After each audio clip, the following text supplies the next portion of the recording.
What's up, everybody? Troy Cartwright here. Welcome back to 10-Year Town. Couple housekeeping items before we get started. I am going on tour again in February for the Unlove You Tour Part 2. I am playing in DC, New York, Boston, Nashville, and Atlanta, and you can buy tickets for those shows at troycartwright.com. Also, just wanted to say, hope everybody's having a happy holiday season. This is going to be our last interview for the year, but we're going to do a special episode next week, a solo pod, so I'm excited for that. And then we may do a Q&A the week of Christmas, so go ahead and submit those questions, 10yeartown.com, and have a happy holiday. Thanks. Today's guest is the great Aaron Eshuis. You know Aaron from his cuts with Ryan Hurd, Scotty McCreery, Rascall Flats, so many more. In addition to his songwriting work, he also produces records, which we get into a little bit in this episode. But I'm really excited to talk to him today, and I know you guys are going to love it. So without further ado, here he is, Aaron Eshuis. Dude, we were writing today. I was writing with Jason Massey, and then the AT&T guy came. Yeah. Because he had to switch to fiber. Oh, wow. And we finished the song, but not the vocal. Yeah. And he was like, hey, I got to be in here for 20 minutes. I was like, dude, I'll just cut this one at home. So I just left. The old, I'll cut this one at home. I mean, See you never. I got the whole setup. Yeah, no. You know, why not? Yeah. I hate doing that because how many times, So this many is more times. on your end, on Yeah. the producer end, how many times do you just never get the vocal? Yeah, like half the time. Every time I feel like I'm on the phone with Zach Aubin, he's like, dude, I just can't get this artist to cut this vocal. The whole song is done. Yeah. The track's banging, but I got no vocal. Yeah, and you just need them because you just know once they hear it with their voice on it, they're going to love it as much as I do. I mean, that's what you're chasing, right? Yeah. Yeah. That really is, it's a huge part of the, anyway. Have you learned, is that a trick? Just whatever you have to do to keep them there? Yeah. To anything I can do to keep, to have them sing it. that day? Yeah, and if it feels like they might be a flighty bird. Yeah, well, exactly. Then we'll get it earlier. Hey, let's just sing that verse, and Yeah. And then if we feel like the chorus is close, let's just sing a couple lines in. Oh, dude, that's so smart. While you're doing it, yeah. Man, that's really good. Now I'm wondering whenever people are like, "Hey, man, let's just sing that verse in real quick." If it's because they think I'm just gonna be you're just gonna do peace. it at home. I know Troy. It's 2:30. He's gonna want to leave. Yeah. Well, you're a short drive for me, so that's It's when it's when someone's in Bellevue. Yeah. I'm like, man, I'm not coming back out here. There's just no way. Yeah, I get it. So, anyway, are we good? Awesome, man. Well, dude. So, I don't know. How's it going? You were writing today? That's what you said? I was. First of all, this is really cool space. Thanks, man. I know. Yeah. Between two ferns with Troy Cartwright. I know, dude. Wow. It's perfect. If only I was as funny as Zach Galifianakis? Galifianakis? Yeah. His last name gives me anxiety. Actually, I brainstormed. I know how to pronounce your last name, but when I was driving over here 4 different times, I was like, "Oh wait, is it this?" So what is the actual? I'm gonna get it on the record. Eshuis. Eshuis. Okay. Yeah, there isn't. The S and the H are separate. It's Dutch. Okay. So I grew up near Holland, Michigan. Well, I was in Kalamazoo, Michigan, is where I grew up, but it's just close proximity to Holland with huge concentration of Dutch people. So there's I grew up with Dijkhuis, Walthuis, Bolthuis, and I was an Eshuis. Yeah. Yeah, there's lots of us. Dang. And I think Huis is house maybe, something like that. They just stick a noun to house it of. on a house. Yeah, house of some. Yeah, exactly. I feel that. Well, dude, I always start this thing off with the same question, which is, how long have you been in town? I've been in town 17 years. 17? I know, which That's is crazy. crazy. I came down here when I was 18. Went straight to college. Okay. Here. Did you go to Belmont? Yeah, went to Belmont. Me and my buddy Ryan Hurd, we grew up together in Kalamazoo. Okay. He was a year ahead of me, and we came down and visited. Probably must have been his senior year or something of high school. We went to high school together, and we came down. We knew we wanted to be in Nashville. Didn't know anything about really the town or anything, but Yeah. we heard that MTSU was a college that had a cool program or Okay. something. And so we went straight there and we toured MTSU, and it did had a really, really cool facility, but they kept comparing their facility to Belmont. And we were like, what's Belmont? And it's like, well, we might as well hit that, check that school out on the way home or something. And then we saw it, and for me, it was like, oh, it's like on Music Row. Like I can walk it's to, closer. Everything's right there. Yeah. So it was really the location that sold it for Really? me, at least. Yeah. Because both the programs are great. Oh But, yeah, absolutely. yeah. So I ended up there. That's so funny. Yeah. And I studied audio engineering and religion. And I wanted to write songs, but I also wanted to be in the studio, and I knew that I had a ton to learn about the studio. And Yeah. so I really wanted to focus on that. Did y'all, or I guess, did Mm-hmm. you like, were you into like country music, or did you just want to be in like, what Sure. like when I went to music college at Berkeley, Yeah. it was not because I liked country music. It was because I was like, oh, I want to be closer to music people. So Yeah. what was the draw? Was it was country music? Yeah, I grew up on country music. We had kind of like a hobby farm. We had horses. Okay. We had A gentleman's cows, farm. pigs, chickens, ducks, dogs, cats, a little of everything. Primarily horses, though, was kind of the thing. And my mom, that was her background too, horses and stuff. And we always had country music playing in the barn. Okay. Always. WBCT out of Grand Rapids, B93. Okay. Was always playing in the barn, and so it was always the background. I loved Alabama, Garth Brooks. My mom loved Vince Gill, so we had those records. But for the most part, it was just the radio is what we were listening to. And then in high school, I got into a rock phase, like we do. Of course. And then I think around 14 or 15, I saw Keith Urban play Where the Blacktop Ends on one of the awards shows. And then at that moment, it's like, well, if country can do that, then I can do. This is for me. This is for me, yeah. Yeah. Or at least I thought that's something I could, try to do at least. I didn't know anything at 14. Yeah. Except I did hear it in an interview or something with Keith, and he was like, I started playing guitar when I was 6. And I was like, crap, I started when I was 10. I'm already behind. I got so much catching up to do if I'm ever going to be good enough. Yeah. But anyway, yeah. Yeah, he's probably never had any problems being like the best guitar player in the room. I don't think so. That's wild.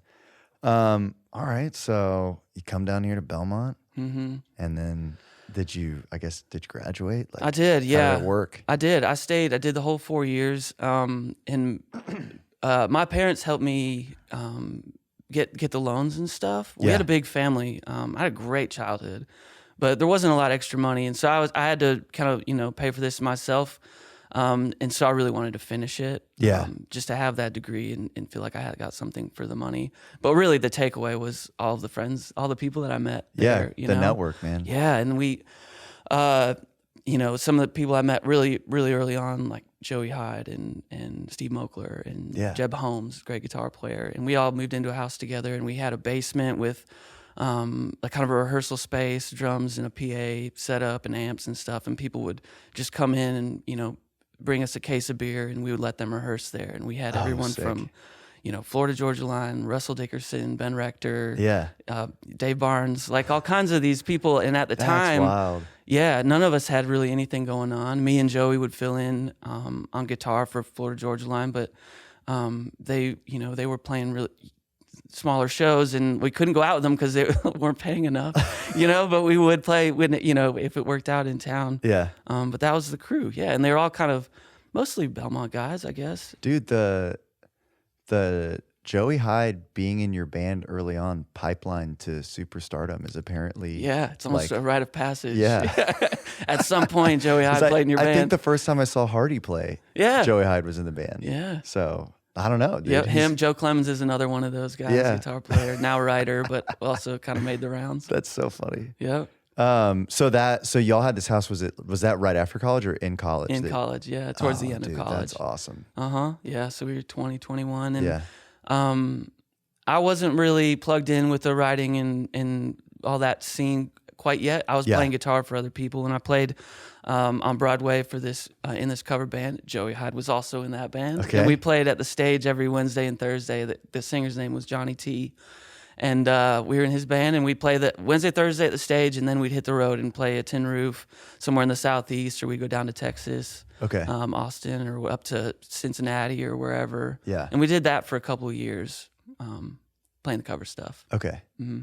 And then, like, at this point, were you getting much like practice in the studio yet? I mean, it sounds like I was still in college at the time. Okay. So those were night gigs. So I always had time for class and stuff, but I was an intern. I interned at the Castle in Franklin. Oh yeah. Great studio. Yeah, it was awesome. And I got so extraordinarily lucky too, because for one, it was a really small operation. There was only 2 of us. Me and Matt Roush were the only interns there that semester. And he went on to staff there, and now I believe he's still working with Vince Gill, doing like all kinds of stuff for him. Great engineer. But I was there, and it just I was the one. It was like me or Matt. We were hardly ever there at the same time. But I got to make the coffee and set up the mics and stuff for Keith Urban, Defying Gravity record. Wow. Brad Paisley, American Saturday Night. I think that was the name of the record. Did a Darius Rucker record there. I say like I was there when it happened. Yeah, well but I got to meet a lot of these people. That's where I met Frank Rogers, who I work with now. Dan Huff, I met there. Okay. Who I've also continued to work with. Yeah. So it was just this crazy, I don't know really how I ended up there, other than they had a booth at the internship fair at Belmont. And so I was like, I want to do this. And so I signed up and I ended up there. It was like, I just got really lucky with that. Dang. Because I could have ended up I would have loved to have been an intern at Blackbird or a bigger studio even. Yeah. But I didn't know how lucky I was to just be like one of 2 interns that semester, to have all that FaceTime. Oh, dude, that's awesome. And the Castle is such a vibey studio. Yeah. I've made a couple records out there, and it's just like, I don't know, it's a little bit removed. Right. Whenever you're at whatever, Blackbird or Ocean Way or something, right? Yeah, you get like managers dropping in a little more, and buddies and whatnot, which is fun. But out in Franklin, it's just different. It's kind of just you and the crew there making a record. And it apparently was owned by like Al Capone. It was, yeah. I think he built it. That's which crazy. Is right, halfway between Chicago and Miami, kind of the deal. Hideout, I mean, it makes sense. Yeah. I never found there's a really creepy basement, which is like a tape room. You've probably been down there. No, check it out. You didn't afraid. go? No, I'm afraid of spiders. So somebody's been whacked down here. Yeah, oh, dude, for sure, for sure. Yeah, like just even looking out the windows, you're like, all right, they know what they're doing. I've messed up enough soldering jobs and my cables down there. I probably deserve to be whacked. That's so funny. Yeah. So all right, so you get out of college. Like, what do you got a job? Like, what's happening? So at the end of that, I guess probably around that time after graduating, I picked up a gig with an artist on Broken Bow, and guess who was the other guitar player? Joey Hyde. And it was me and him, and the artist's name was James Wesley, and we were driving all over the country playing for him. That was right out of college. So I was having a blast. We were doing cool festivals and cool opening spots, and I got to see real venues, whereas the stuff you play in the cover gigs is more like bars and dance halls and beer joints and that sort of thing. Yeah, a lot of tin roofs. But that sort, exactly. But this was, like the radio station would be there, and then we'd play, and then Frankie Ballard would play, or Randy Houser or something. It was just so cool. Those guys were in a bigger bus, and we were just in a van. But I loved it. I loved every second of it. That's the best, dude. Yeah, van and trailer, dude. That's the way. Yeah, and then after that, I played with Kristen Kelly. She was on Arista at the time, and we opened for Brad Paisley on the American Saturday Night. No, not that tour. Virtual reality tour. Okay. And played those big amphitheaters, sheds all over the place. Yeah. And that was really the gig. That was the first time I ever got to tour on a bus, which was kind of a goal at that point. Like, you just want to be legit. Of course. That's all that matters, Like, I don't care about money, nothing. I just want to look cool, play a cool guitar, and ride a bus, Yeah. And I got to do it for that tour, and Brad was really cool to us, and I got to watch him play and all the other openers. And but I do remember towards the end of the tour, we were playing in just outside of New York City. This was there's a shed. It's Jones Beach Amphitheater. Okay. And I like to get up kind of early when some of these bus runs, when you're like you pull up, you may get to the venue at like 9 a.m. So you're passing through town. This was New York, so that would have been like 7 a.m. or something. So I'd been watching the GPS on my phone in my bunk to know, because I'd never seen the city before. And I was like, oh, we're almost to Manhattan. So I got, through the blinds up, and I just watched cross over this bridge, and I'm on this bus in the city, the skyline. It's just gorgeous, Saturday morning or something. And I was like, all right, I think I've done it. I think I've done this part. And at that point, I'd learned enough to know that there's a career in songwriting, and there's a career to be had in the studio world. And I had my eye on that next. And that was kind of the moment towards the end of that tour where I kind of realized it's time to step off the bus and try to do the writing thing. Dang. So did you have like friends that were already kind of in that? I did. Whatever, in that world? Yeah. So my buddy Ryan Hurd, back to Ryan. So all of this time when I've been on the road playing with other people, we'd be writing in town. This was the end of college, first couple of years after college, 2010, 11. Yeah. And so we were writing whenever we could. He had a job. I don't remember what his day job was at that point, but he was just about to get signed. His first deal was at Universal. Okay. And so he signed there. Joey Hyde signed his publishing deal at Sony, and then he got a record deal shortly after that. Yeah. And so the crew was kind of, starting to get their foot in the door there. Yeah. And it might sound like, or it probably felt like it at the time. And I was signed into Warner with BJ Hill. Yeah. And Steve Markland was there at the time, and I think for me it probably felt like we'd arrived. But looking back on it now, I know that was just the beginning. Obviously, that's when the work starts. Right. But it was a really fun time. It was exciting. Yeah. And we kind of all got deals at the same year. Yeah. After you get signed, like, did it change right away, or? You say it was just the beginning. It probably changed. It probably inflated my ego a little bit. If there was any change, that was probably it. Dude, but folks back over like, hey, he's changed. I hope it wasn't bad. It probably was cringy. But I don't know.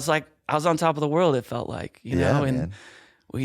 We'd write a crappy song and like head to the bar, and like go to Winners. That's what we did. We're like, can you believe they're paying us for this?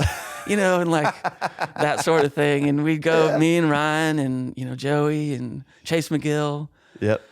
Winners was a different scene back then. It was just a bar, it was just a bar. Dude, Midtown was different. Like, I mean, I remember it was probably the tail end for you guys. But when I first moved to town, like, after like Friday afternoon, if you weren't on the road or whatever and you go to Red Door, like everybody was there, man. Yeah. 2 for 1s. I mean, we'd fill up these tables out, just full of beer bottles, shot glasses or whatever. and it's like, I feel like I talked about this with somebody else like a few episodes ago, but it's like, you're always wondering, like, well, where is everybody else? Like, how come Luke Bryan's not here right now, right? You learn that later. And you're like, okay. It's just, you kind of, eventually it's time to not do that anymore. In time to like actually work, Yeah. But it was a scene back then, man, and I didn't realize that you don't at the time. No. Like, what was really happening and how lucky we were to be there. And I have this one memory that I didn't realize at the time, but so I was sitting on the deck outside at a table, and whoever I was there with, and they got up and were leaving, and they had a mutual friend, and she sat down at the table, but it was just me and her and this blonde girl. She's really cool. I knew that she was a songwriter, but I didn't really know who she was. And then some of her friends sat down, another blonde girl and this brunette, and they were just like, these 3 women were just a force. Like they knew country music inside and out, and they were lighting up their cigarettes and drinking beers hardcore, like more than any dude I was hanging out with. And that was like crazy. And I got to, hang with them, and then I had to leave eventually. But like, I didn't realize until later, looking back on it, that was that was Jesse Joe Dillon, Ashley McBride and Nicolette Hayford. Oh my God. And they just sat at the table that I was at, and I didn't, it's just like the luckiest crap that happened to me. Yeah. You know, because they're obviously extraordinary. Dude, and they know country music, man. Yeah. They're incredible. Right. Huge success. Oh, dude. And I'm just amazing. lucky to know him. But yeah. that was the kind of stuff that happened. But that's kind of like, that's how you met people. That's how I met people. And, you know, it was probably hard to explain to someone on the outside looking in. Yeah. But it was like, that was not a waste of time for me at all. Right. You know, all the credit card debt that I racked up. Yeah. First couple of years here going to Midtown. Yeah. Hey, let me buy a beer. Yeah. Yeah. It's like, oh, I'm cool. I'll buy you a beer. Yeah. No doubt. Yeah. We'll worry about this later. And I did. I did have to worry about it later. But it's all good now. Yeah, so. Absolutely. Well, dude, so you get this first writing deal, and I'm sure, you know, you're doing your like 4 or 5 writes a week. Are you doing like tracks at this point? Or no, not at that time. That was a little before that started. Yeah. It was, I'm trying to think who was kind of, you know, this was like Dierks Bentley third record, and like Lady A, Need You Now. It was that era, and it was a little before like the pop stuff really was happening. Yeah. So I was signed at Warner Chappell as a producer writer. Okay. But I was in the studio. I wasn't making demos on my computer. Oh, so I was making them with bands and the guys that I knew at the Castle after hours, or at Warner's studio, which is across the street from Chapel at the time. Okay, I didn't even realize that was like a thing. Yeah. So they signed you was there like a separate budget for you to like? A little bit, yeah. My deal looked a little different. Yeah. Okay, so but I think maybe they were seeing me as more, you know, like maybe an earlier Nathan Chapman kind of a thing. Like he writes, but he also produces. And like I said, it was before people were doing that at the same time on their computer at their house. Right. That's how old I am. But shortly after that is when like Jimmy Robbins hit the scene, and Ross Copperman and those guys. And that's when it really, producer-writers took off and became usually one of the 3 people in the room now. Dude, it's so crazy. Like I'm aware just from knowing Jimmy that I remember like he was kind of one of the first dudes to do it that way. Yeah. But I guess I never thought about that thing, the producer writer, like the track guy in the room on the computer being like a newer innovation. But of course it is, because it wouldn't have been possible too long ago with like just computing power. You used to need all this. Totally. And, you know. But it was also a style, and I wasn't doing that style at all. Like I didn't have a pop really inclination. Like I wasn't that cool. Right. You know? Like I wouldn't know how to build a loop. I'd always just the drummer played the drums, you know? Like I always thought that way. I was always in a band and stuff. Yeah. So how did you, like, do you feel like you figured it out through osmosis? Do you feel like you were like forced to figure it out? Like it was like an adapt or die situation? Or how did you transition into that? No, man, I think I kind of hung on to my ways. Like when it started taking off, and like Dan and Shay were new, and that sound, you know, I think at the time I was like, that's really cool, but that's like pop country. I do like this. This is the way I do country. Yeah. I don't know what I was thinking. Like they were 2 different things or something. And then eventually, you know, I just saw the writing on the wall. Like this is a set of tools that I have, and all I need to do is get a little more familiar with programming drums, and I'll be able to do this. And once I realized how it was more valuable for the writers and the artists to walk out with a demo or to get it later that night than to have something that maybe sounded a little more like a record, but they didn't get it until a month later. Yeah. Because we had to book a demo session, you know? Right. And so the recording might have been maybe a little cooler or something than something I had to make myself, but it wasn't as valuable as having the demo done, you know, just right when you wrote the song. Yeah. And that was huge. And that was really, it was kind of a game changer once I figured that out. Really? Yeah. Like if you compare what was happening before and after, mm-hmm. did you just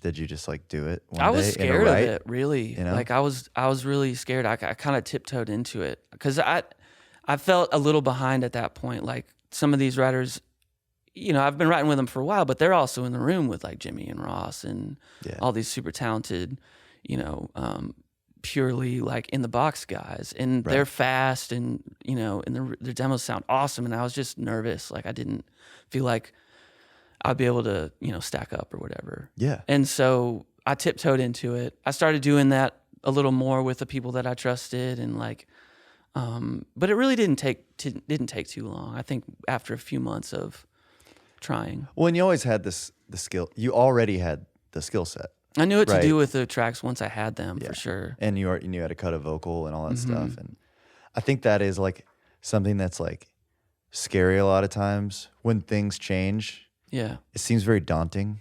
But a lot of times it's like, well, you have the skill set actually to like figure it. Like for me, when like, I don't know, when like TikTok started happening. Yeah. It was like, man, yeah, I don't know how to do this. Right. But I don't know, there was a skill set in there somewhere of like, well, you just gotta stare deeply into your camera. Yeah. And I didn't want to do it. Sure. I was like, no, this is for TikTok artists. I'm a real country artist, you know? Yeah. And then you watch like 14 people just blow by you on the country music highway, and it's like, all right, I guess I gotta figure it out. Yeah. You know, that's like you can't write it off. It's a powerful motivator. Yeah. And you got to figure out how to do it your own way. Right. Of course, you know, your tracks don't sound like Jimmy's tracks or anybody else's. They sound like Aaron tracks, but it's just like, it can be, it is like more comfortable to be like stuck in your ways, you know? Yeah. And like be like, well, this is the way I do it. And it's like, okay, follow that. But then sometimes if you're far enough behind, it's like, all right, I got it. Well, now I've gone completely back. I don't use, everything on my demos is tracked in the room now. It's That's all awesome. real drums. Are you just waiting until people leave and then recording drums? No, usually I'll just start, I'll play like a few bars of what the feel for the song is. Oh, that's I'm cool. decent enough on drums. I had drums growing up and stuff. Okay, so gotcha. Just enough to get it in the computer. And once, like I said, once the drums are in the computer, I've always known what to do with them there. Yeah. So I can edit them up just like I would any record. Oh, that's so cool. I can get away with them sounding more professional than I am as a player. Yeah, you know? You can EQ and Yeah. pocket and. But now I feel like I'm able to make demos that sound more like I'm hearing them in my head. If that makes sense. That's awesome. That's the dream. You know. Yeah. It's like to be able to take what's in here and put it out. You know. So talk to me about like as you're transitioning from, you know, doing stuff at the castle or whatever to like more in the room type stuff. Like, are you still in your Warner Chappell deal at this point, or yeah, okay. I was there for 5 years. Okay. We did a deal and then extended it a year or two, okay. or renegotiated, something like that, because I'd had a little beginner's luck. Me and Ryan and Neil Mason wrote a song called Payback that Rascall Flats recorded. Yeah. And it was like the first song of theirs to not go top 10 in like their entire career. It was like the beginning of the end. Yeah. Oh my God. And I can say that now because they're like, they retired or they hung it up or whatever. Of course. I wouldn't, but it was a huge deal for us for sure. Like it was the first single, but it happened in like the first like 6 months of my first publishing. So you're deal, like, I was on the radio. This is easy. Yeah, I thought I was the guy, you know? Yeah. It's like, it's about time they discovered me, you know? I had no idea how this stuff actually worked or how just impossibly lucky I was. And so I really spent the rest of that deal, like the next 4 years, with very little success. Wow. I got in a few cuts here and there. Yeah. But very little at all. And by the end of that 5 years, my time was up. They're like, the money doesn't make sense. Of course, yeah. You know? And I was so freaked out. Thought like, wow, Thought it was over? This is not what I was planning, you know, to worry about 5 years into my, you know, professional career. Yeah. And so where'd you go for that? Did you go to Smack? I did, yeah. Okay. Before my deal ultimately ran out, at Warner Chappell, I was on a bachelor party weekend somewhere in, I don't know, probably not far from Gatlinburg, where a lot of the bachelor parties happen. And Lee Crable was there. It's one of our buddies, and And he was like, man, I'd really be interested in working with you, if you think about coming over to Smack. Yeah. And I'm like, well, that's great because, and I didn't say that to him, but in my mind, I'm like, you're my only option. Dude, there is nothing scarier than my situation was very similar. I was like year 5 of my Warner Chappell deal. And I know like when this thing's up, like there's just the math is not mathing. So like, I'm going to have to go somewhere else. Mm-hmm. And I'm like, is anyone gonna like, am I kidding myself? Do I need to go home? Like, right. And then I remember, it was actually at that Ryan Hurd show at Marathon. Oh, okay. Oh, yeah. And Michelle Attardi from Big Machine came up to me and she was like, hey, what's going on with your deal? And like, I knew it was up. I was like, well, I don't know. I'm probably gonna be looking here soon, but I'm not ready to playing look it cool. yet. Yeah. And she's like, well, I want to be your first call. Nice. And like, dude, honestly, it's like making me emotional thinking about it. Dude, it meant so much to me at the time because I felt like a loser, bro. Yeah, dude. So I know that feeling. But then to know, like, people from the outside looking in have been admiring what you're doing, and you have no idea, because you don't. Were they supposed to like call you up and be like, just want you to let you know, I think you're cool? Like, no. Everybody's like, why would they do that? They're busy. Well, but it's not until you become available that you realize, I got a few fans here in town, and I'm super lucky. Dude, still. It's special, and like, God bless the publishers for that job, and publishers in general, because like, it'd be hard to make all this. It'd be hard to smooth out the valley, the peaks and valleys of our money without without that, Yeah, absolutely. So you go over to Smack, and then and like the first, I want to say it was even the first week I was there. I wrote with Scotty McCreery and Frank Rogers, and we wrote a song called "This Is It." No way. And it was a 2-week number one. Yeah. Less than a year later. Oh, wow. So it was that fast. Yeah. Dang. And then and so I was just kind of cruising over there for a second. Yeah. And then we had another hit with Scotty and Frank too, not long after that. That's awesome. Yeah. And then, So looking back on it, it feels like, I don't know, I'm very blessed and lucky, but the time between hits, it feels like forever. Yeah, forever, and like back to square one and all of that stuff. Dude. And I listened to this podcast, and we all talk about that. Like you have a win, and then the next day is the emotional crash of like, it's just the next thing. Yeah.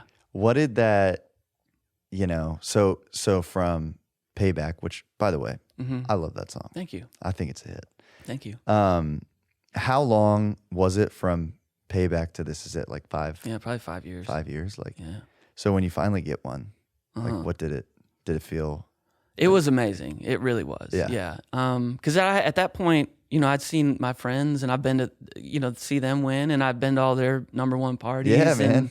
And, and it's awesome. And like they say, the rising tide raises all ships, or whatever the expression is. Right. So I knew it was good for everybody, and I was genuinely celebrating that, but I definitely wanted my turn, And so when it came, it was like, it was surreal. And I also like got up on stage at ASCAP and, had a super long speech, and I was thanking everybody I could think of, and like getting emotional and all of those things, which just seems a little silly now, but at the time, that's how it felt, And you wait so long for that moment. Yeah. We write.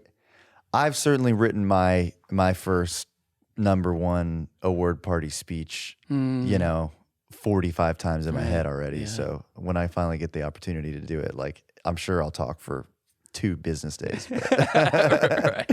But you got to, man. Yeah. You got to. It was cool though. My parents were in town, and we went to Del Frisco's after. We just walked down to Mumbrian, and I was like, that's Tin Roof. I used to hang out there, and that's, this used to be a parking lot. Now it's a high rise. Yeah. We went there, and like, dinner's on me, you know, all that stuff. Again, it doesn't, you don't get paid for that stuff till 6 months later, but put it on the credit card. Let's go. Were your have your parents been like supportive? Do you think there were times where they were wondering like, what are you doing? If they were wondering, they never let me know. That's good. They were so supportive Yeah. from the very beginning. When I wanted to learn to play guitar when I was 9 or 10, Really? they bought me one. Yeah. That's awesome. They've always been nothing but supportive. I don't think it's probably for the better that they don't really understand the nature of the business. Well, dude, it's hard crazy to anyone outside looking in. Be like, wait a minute. So you write a song, and if somebody wants to record it, they can just call dibs, not give you any money, and take as long as they want to just hold on to it. Pretty much. Yeah, pretty much. You know, there's some nuance, but more or less, that's the game. Mm-hmm. Yeah, that's what we do. We're nuts. Yeah, it doesn't make a lot of sense when you describe it that way. Well, dude, what kind of stuff do you do to like prepare for rights at this point? And actually, to go back, I got a question. So with these, when you're writing with Scotty and Frank Rogers, are you kind of like is your role that day like more in that like top liner role, or what's the? So I'm just with those guys. I'm just kind of running support, and that's become more and more my role as the years go on, and I've become more comfortable with it too. Like today was a little different. We didn't use the computer at all today. We were just on guitars, which is fun. Always love that. But usually, I'm just trying to catch all of the magic that's happening. I don't. You know, I'm big picture ideas and stuff like that. But usually, the lyricists in the room are just so freaking good that I kind of stay out of the way there. I try to stay out of the way. I don't. And so I'll start trying to build the groove a little bit, and you know, but I also I try not to do too much of that either, because I don't like getting stuck to the 4-chord loop. You know, if it can be avoided, I try not to. Yeah. So I'll jam something so it sounds like the intro of a song and it gets people fired up, and then I might just turn it down in the background so that we can talk about the lyric, which is really the main thing. Well, I think it's like that's a skill that I keep learning more every day, but it's like figuring out in every room like what it is, what your role is that day, because some days I need to bring in the idea and I'm heavy on the lyrics because I have a good idea for it that day or not, and then some days it's not my idea and the other person in the room is like an incredible lyricist, and there's an incredible track guy in there, so I'm like, I used to get so stressed out when it felt like I wasn't doing anything, you know? Yeah. And then I just realized that like, oh no, sometimes I just need to stay out of the way. Yeah. And there will be some moment where it's like, oh yes, here I am. And sometimes that's just singing the demo. Totally. And that works. Well, you're a great singer, so thank you. I would let you sit in my room and not do anything. Buddy, I will I will do that anytime. Sing the vocal at the end.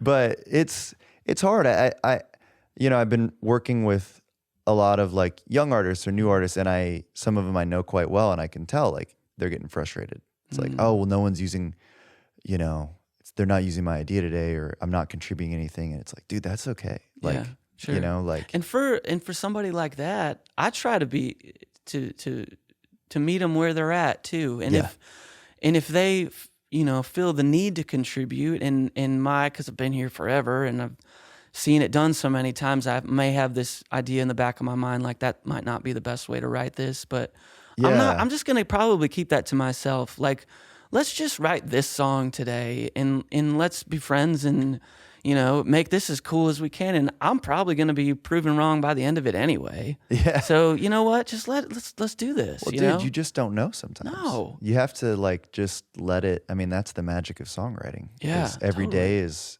different. Vastly different. Yeah. And you know, people might sometimes it's easy to get hung up on a line in the verse, and you haven't even written the chorus yet, and it's like, is this gonna work here? It's like, well, we haven't heard the song yet, so we don't know. Like, pencil it in, put something you think is kind of cool there, and you kind of know it's probably not gonna make it in the song at the end, but just we'll rent that line and we'll come back to it later. Dude, you know, that's good. Let's write the chorus and then the second verse, and let's see what parts of this don't excite us anymore or whatever. Yeah. So do you do much, like when you're talking about getting ideas and stuff like that? Like, you do a lot of like sporting activities, or I feel like you're always running. Yeah. Do you get a lot of ideas that way? Like, are you just pondering? Are you listening to audiobooks? Like, what's Sure. your... So that time is usually for like demo mixing type stuff. I've got... Oh, interesting. So I now, I'll bounce a mix of my demo straight to Dropbox. Mm-hmm. And so I can find it there when I go on my run. Yeah. And there's usually one or two things. Usually the song I worked on, I run in the morning. So the song I worked on last night, I try not to turn in the song at the end of the night unless I feel like the artist would love to hear it. Yeah. But if I feel like they're busy, they're not going to listen to it anyway, I will just wait and I'll listen again with fresh ears on my run the next morning. And so I'll kind of get ideas for how I want to fix it, and then I'll send it to them when I get back. But I picked up running around that time when I was at the end of my deal with Chapel. Oh, really? Just as like, anxiety, waking up stressed out, and just feeling like down. Yeah. So that was kind of a way of starting the day with a little win. Yeah, I that's noticed. Great. Yeah. It helped with the, even just my attitude about things was better. So yeah. I've hung on to that. Now I've been running pretty hard for 6-7 years. That's awesome. Mm-hmm. But yeah, to answer your question, like, preparation or whatever. Yeah. Like, I'm just always curious what people are doing. Yeah. I try not to be the first one to say anything when it comes to that time in the room. Yeah. I always want to give the other people an opportunity, especially if it's an artist, to say what they want to say. Or, maybe they were humming something on the way in and they, I don't want them to feel like they have to compete with my idea, with their idea. Yeah. Like, go ahead and, come out with it, like say whatever it is. But if they don't have anything to say, which we all have those days, I always have starts that we can look at. Gotcha. Little track ideas or little lyric ideas. Always have something we can start with. Something in your back pocket. Mm-hmm. Yeah. And some of those have turned into songs, but usually they're just there as a backup. Yeah. I generally just like other people's ideas better. Yeah, for me, the backups are just like 2-minute scroll down the hook. Oh, yeah. Like, dude, we should read some terrible titles. Oh, man. Yeah, you got any? Let's see what you got. I'm gonna pull some up. I've got one that I like to pull out when there's like, a lull. Is it beer pressure? No, but I love that one. No, the one I always pitch, which kind of jokingly, but I also kind of want to write this, is The Dark Side of the Honeymoon. And the first verse could just be like, I just want some privacy. Like, I'm not ready to share my life. I thought I was. Dude, the dark side of the good. honeymoon. I'm sick of this food. This resort looked better on the website. Oh my God. Dude, I don't even know what I'm afraid right now. Also, my phone's on 2%, which is very on brand for me. So we should waste the rest of your battery looking for terrible titles. Absolutely. I think so. The problem is it's actually harder than you think to find a truly awful title. It is usually a title that just means nothing. Yeah. Like, right? Like, I feel like there's so many times where I'm in a write and I'm panicking and I'm like, what about like, okay, here's one that is just like a nothing burger. Yeah. If fall makes you nostalgic. Right. I don't know what that means. Yeah. Like, I guess it could be something. Right. I could probably write it if I have to. Yeah. I got this title called Yeah, Texas. Yeah. Like, what is that? What are you thinking that's going to mean? Bad at both ends. Like, that's probably not a good title. Well, it's always there if you need it. If anyone wants to write bad at both ends. Sounds like a bad food experience. Yeah. Well, if it's bad at both ends, how are you supposed to write backwards from that idea? You get to the start. It's terrible. Yeah. Yeah. Oh, man. It's fun, though. I love this stuff. I do. Well, what do you have?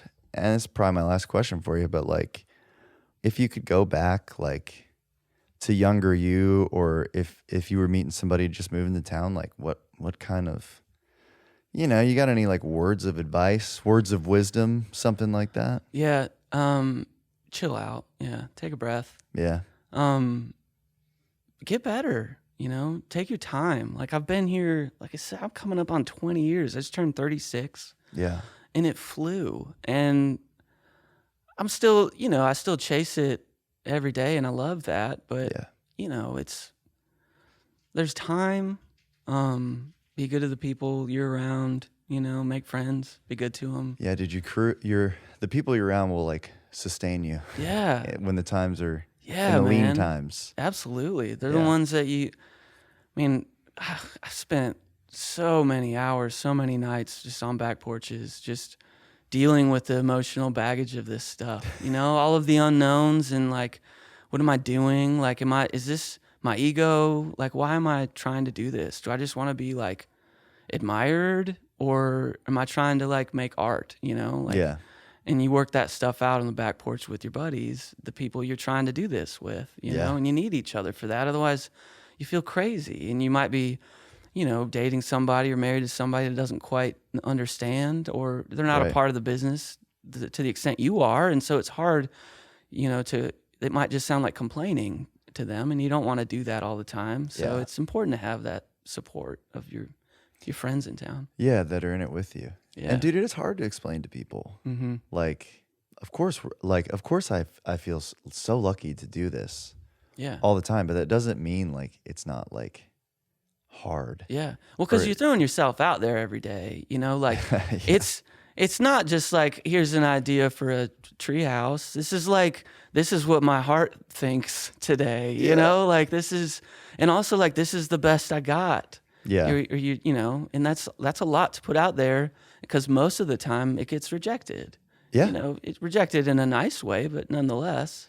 Do you like, I'm someone that like, various cycles, of course, sometimes it's totally manageable and fine. Sometimes it's like really bad. But like, I get like mad anxiety about like, just life probably.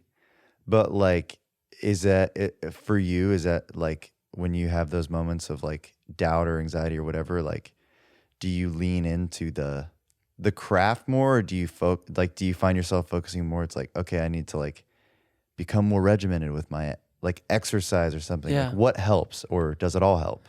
Yeah, that health and wellness has been a major part of it. And that's part of, being 36 too. You can't just, burn it down at Red Door and then show up the next day and be great. Right. So no, big part of preparation for me is, eating well and going to bed on time and getting up early and doing my run. And that way I can last a whole 4-hour, 5-hour writing session and be pleasant to be around, hopefully the whole time. Yeah. And not just like pulling my hair out and just like, when are these people going to leave, Because I used to feel that way sometimes. Yeah. Especially with a hangover. I know, dude. I can't tell you how many rides I used to go to hungover. Yeah. Just because that's what we were doing the night before. Yeah. But I like, now I can't remember the last time I went to a ride hungover, just because I don't want to suck. Yeah. It's not fun riding in that state. No. I don't think. No, it's not. It's, you get lucky a few times and think it's worth something, but yeah. And there's some people that think they can't write without being hammered. And yeah. I wish they'd try, because they'd probably be surprised at how good they were. I know. It's hard, man. It's hard. And especially too, like, I feel like we're so superstitious too. It's like, once something kind of works, it's like, oh, I got in a big fight with my wife the morning I wrote this one. Let me try that again. Yeah, let's try it again. That's funny. Yeah. Anyway.